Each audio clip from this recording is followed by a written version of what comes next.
रंगदार music recording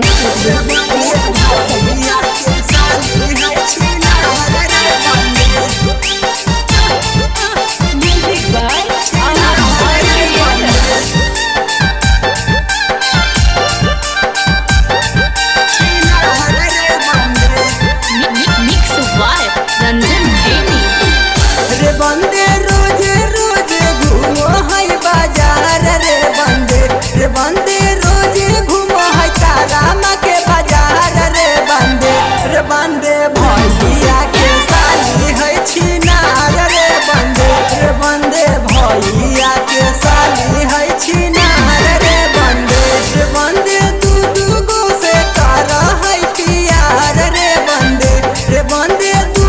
गो से कर है प्यार रे बंदे भैया के साली है छिनार रे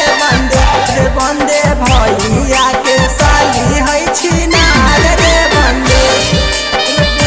भैया के साली है छिनार रे बंदे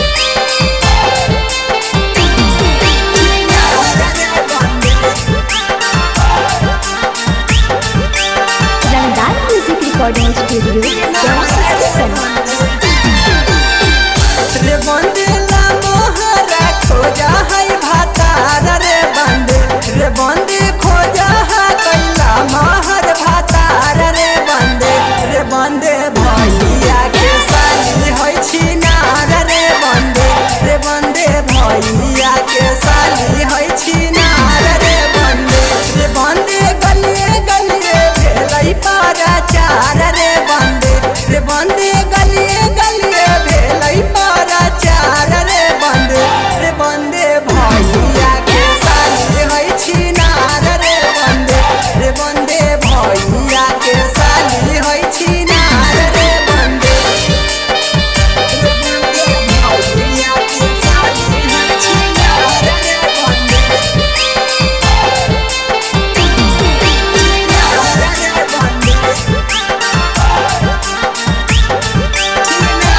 मिक्स वाइब रंजन प्रेमी